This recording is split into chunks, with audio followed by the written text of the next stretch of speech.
బీసీల చెప్పండి. రైట్, బీసీల వినిపిస్తుంది. నా వాయిస్ వస్తుందా మీకు? వస్తోందండి. రైట్. కాంగ్రెస్ ఏడాది పాలనలో బీసీ సంక్షేమం కోసం ఎన్ని నిధులు ఖర్చు పెట్టిందో చెప్పాలంటూ కూడా ప్రతిపక్షాలు డిమాండ్ చేస్తున్నాయి. ఏం చెప్తారండి? 11 నెలల కాలం అవుతోంది కాంగ్రెస్ పార్టీ వచ్చి.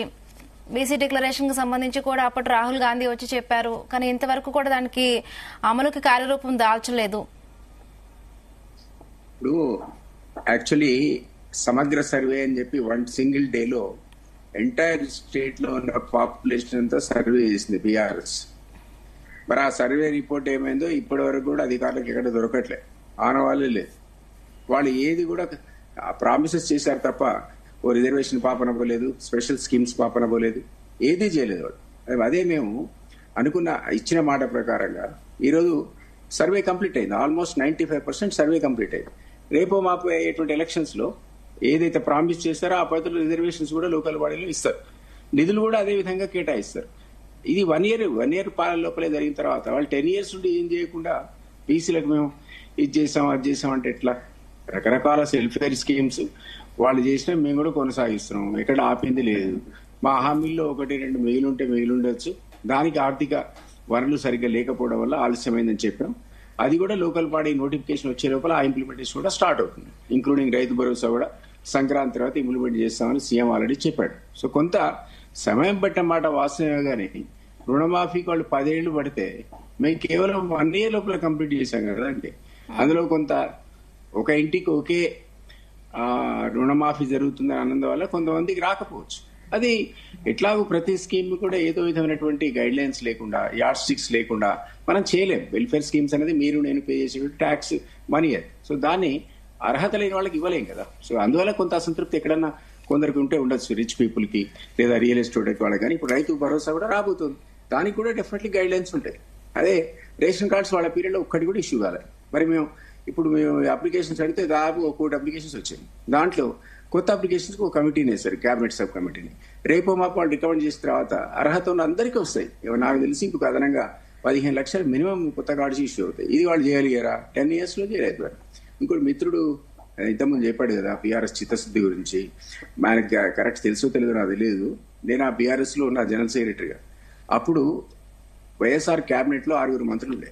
6 మంత్రుల్లో బీసీ ఎమ్మెల్యేలు ఉండగా అప్పుడు బీసీ వెల్ఫేర్ శాఖను ఒక బ్రాహ్మడికి కట్టాడు ఆయన. కేసీఆర్ గారు ఒక బ్రాహ్మడికి ఇచ్చాడు బీసీ శాఖను. అది ఆయనకున్న కమిట్మెంట్ బీసీల పట్ల.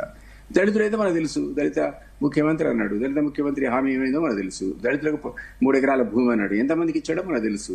అదేవిధంగా దళిత సంబంధించిన స్కీమ్ మొన్న మొదలు పెడితే 17,000 కోట్లు అలాట్ చేశాడు. మరి అది ఎంతమందికి అందిందో మనందరికీ తెలుసు, దళిత బంధు. సో ఇవన్నీ స్కీమ్స్ అన్ని ఊరికే స్టార్ట్ చేయడం ఆర్భాటంగా, ఆ తర్వాత 6 నెలలకు దాన్ని ఎత్తేయడం, మళ్ళీ కొత్త స్కీమ్ తీసుకురావడం, ఇది బీఆర్ఎస్ చేసింది. ఇట్లాంటి తప్పులు చేయడం వల్లే ఈ రోజు వాళ్ళు ప్రతిపక్షంలో కూర్చోవాల్సిన పరిస్థితి ఏర్పడదు.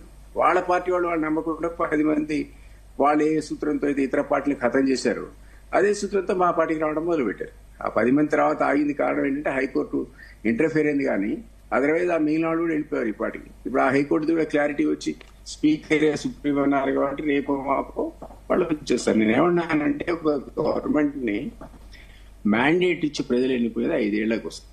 ఈ 5 ఏళ్లలో వాళ్ళు సక్సెస్ అయ్యారా ఫెయిల్ అయ్యారా అనేటువంటి అనాలిసిస్ మీరు ఒక రీజనబుల్ టైం ఇచ్చినాక, అంటే దానికి ఒక 2.5 years పీరియడ్ అయిపోయినాక మీరు చెప్పాలి మీరు సక్సెస్ అయ్యారు మీరు ఫెయిల్ అయ్యారని. అది మేము 1 year కంప్లీట్ గానే వాళ్ళు 10 ఏళ్లలో రాజ్యాన్ని ఏమి చేయని తెలంగాణ ఉద్యమ క్యాబినెట్ లో పెట్టుకున్న వాళ్ళు మాకు చెప్తే ఎట్లా? మాకు రీజనబుల్ టైం అయితే ఇవ్వాలి కదా. మీరే మాకు రిచ్ స్టేట్ అని చెప్పి మిగిలిన నిధులతో రాష్ట్రాన్ని అప్పచెప్పలే కదా. 7 లక్షల కోట్ల అప్పు తప్పలేదు. అక్కడి నుంచి కోలుకోవాలి కదా మేము.